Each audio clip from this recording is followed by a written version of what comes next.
श्री शिवाय नमस्तुभ्यम। हर हर महादेव। उत्तर प्रदेश राज्य के कुशीनगर में रामाभार स्तूप के पास गुरुजी पंडित प्रदीप मिश्रा जी के द्वारा श्री महात्मा शिव महापुराण कथा शुरू हो गई है। यह 7 दिवसीय शिव महापुराण कथा है जो कि 14 फरवरी से 20 फरवरी 2024 में आस्था चैनल यूट्यूब के माध्यम से देखी जा सकती है। आज की इस वीडियो में आपको गुरुजी का बताया गया माघ महीने का इस पावन शिव सोमवार को, जो कि 19 फरवरी को है, उसका एक विशेष और नया लक्ष्मी कुबेर धन प्राप्ति उपाय की जानकारी इस वीडियो के माध्यम से आपको बताने वाले हैं। उपाय वीडियो में करके बताएंगे ताकि वो देखकर आपको समझने में आसानी हो।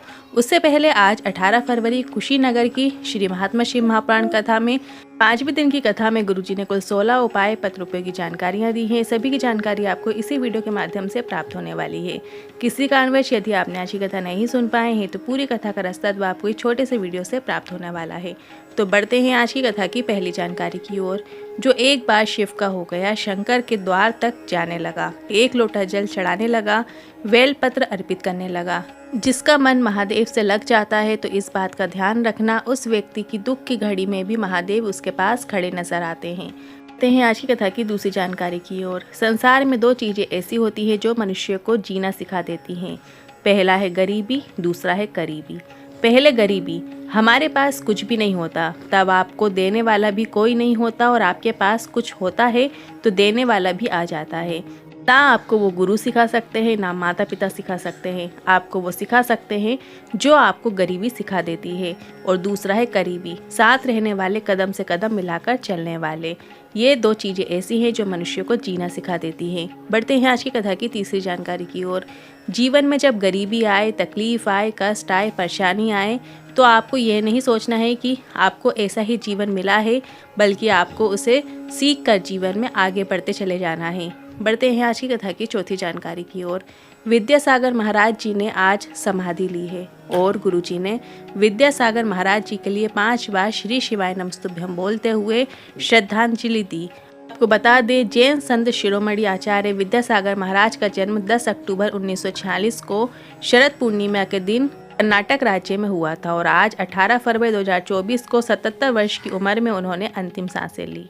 बढ़ते हैं आज की कथा की 5वीं जानकारी की ओर। आज सुबह कोई पूछ रहा था शिव जी के शिवलिंग और पारसमणि में क्या अंतर है, तो इस पर गुरुजी ने कहा, आपसे कहना चाहेंगे, पारसमणि जब धातु को छूती है तो वो सोना बना देती है, और शिवलिंग को जो स्पर्श करता है वो सोना नहीं परमात्मा का हो जाता है। बढ़ते हैं आज की कथा की 6वीं जानकारी की ओर। कविता शुक्ला जी पत्र लेकर आई। शादी के कई वर्षों तक इंतजार किया पर संतान का सुख नहीं हुआ। हमने टेस्ट ट्यूब भी करवाया पर संतान नहीं हुई।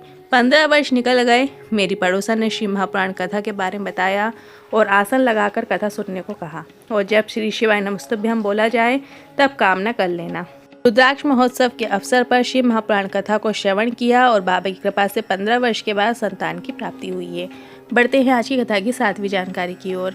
आप लोगों को लगता होगा गुरुजी रुद्राक्ष महोत्सव को महाशिवरात्रि के समय ही क्यों रखते हैं, क्योंकि जिनको धन की कमी है, जिनकी गोदी खाली रहती है, और अगर वो 1 दिन या 2 दिन या 3 दिन की रुद्राक्ष महोत्सव की शिव महापुराण कथा इस कुबेरेश्वर धाम की धरा में सुन लेता है, वो कभी खाली नहीं जा सकता। क्योंकि हम रुद्राक्ष महोत्सव भी ऐसे समय पर रखते हैं कि महाशिवरात्रि और फुलेरा दूज दोनों का असर उस समय सिद्ध किए गए रुद्राक्ष में आ जाए और सभी को उसका लाभ प्राप्त हो सके। बढ़ते हैं आज की कथा की 8वीं जानकारी की ओर। मेहनत का फल, मुसीबत का फल, और तुम्हारा कल क्या होगा नहीं बता सकता कोई। ये केवल देवादेव महादेव को पता है, पर इतना कह सकते हैं, जिसने भोलेनाथ की भक्ति की है, शिव महापुराण कथा का श्रवण सच्चे मन से किया है, सच्चे हृदय से किया है, उसको मेहनत का फल भी मिलेगा, मुसीबत का हल भी मिलेगा, और तुम्हारे आने वाला कल भी महादेव सवार देंगे। बढ़ते हैं आज की कथा की 9वीं जानकारी की ओर। किरण जायसवाल जी पत्र लेकर आई। गोरखपुर में भी कथा जरूर होनी चाहिए। हमारे गोरखपुर में गोरखनाथ हैं और योगीनाथ हैं। अगर इन दोनों ने चाहा तो कथा जल्द से जल्द होगी। हम मंदिर नहीं जाते थे, ना ही शंकर का भजन करते थे, वर्णन करते थे। मेरे पिताजी की तबीयत खराब हुई, किडनी खराब हो गई, हर्निया की भी समस्या बता दी गई, डायलिसिस शुरू हो गए और पिताजी बेड पर पड़ गए। केवल आपकी क्लिप मोबाइल पर देखी जिसमें पीपल के पत्ते को गलाकर उसका जल शिवलिंग पर चढ़ाकर और उसका आचमन सुबह करना होता था, जिसमें अवधूतेश्वर महादेव का नाम लेना होता था। 15 दिन तक हमने ये प्रयोग किया और डॉक्टर को दिखाने गए और दोनों किडनियों ने कार्य करना शुरू कर दिया है। उसी का आभार व्यक्त करने कथा पंडाल में आए हैं। बढ़ते हैं आज की कथा की 10वीं जानकारी की ओर। शिव महापुराण कथा का एक नियम बहुत भारी है। एक बार जो शिव महापुराण की कथा करवा लेता है, बाबा उसकी इतनी झोली भर देता है कि वो 2 वर्ष के अंदर फिर से कथा लेने आ जाता है।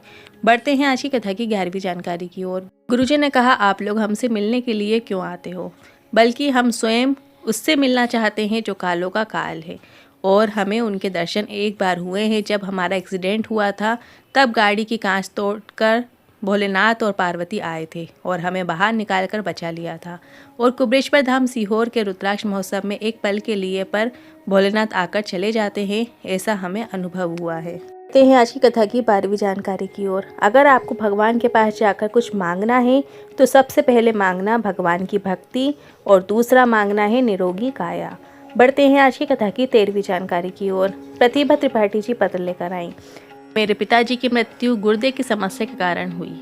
मुझे पश्चाताप होता है, अगर 7 साल पहले आपकी कथा सुनी होती तो 1 लोटा जल से अपने पिता को बचा लेती। मेरी मौसी का बेटे ने बहुत सरकारी नौकरी का प्रयास किया पर उसका चयन नहीं हुआ तो उसका भगवान पर से विश्वास उठ गया। फिर मेरी मम्मी ने मेरी मौसी को उनके बेटे को 1 लोटा जल अर्पित करवाने को कहा। बहुत कहने पर उसने 1 लोटा जल अर्पित किया। फिर उसका विश्वास जागा और वो रोज़ 1 लोटा जल अर्पित करने लगा और बाबा की कृपा से उसका कॉलेज में अध्यापक का रूप में चयन हो गया है। उसी का आभार व्यक्त करने कथा पंडाल में आए हैं।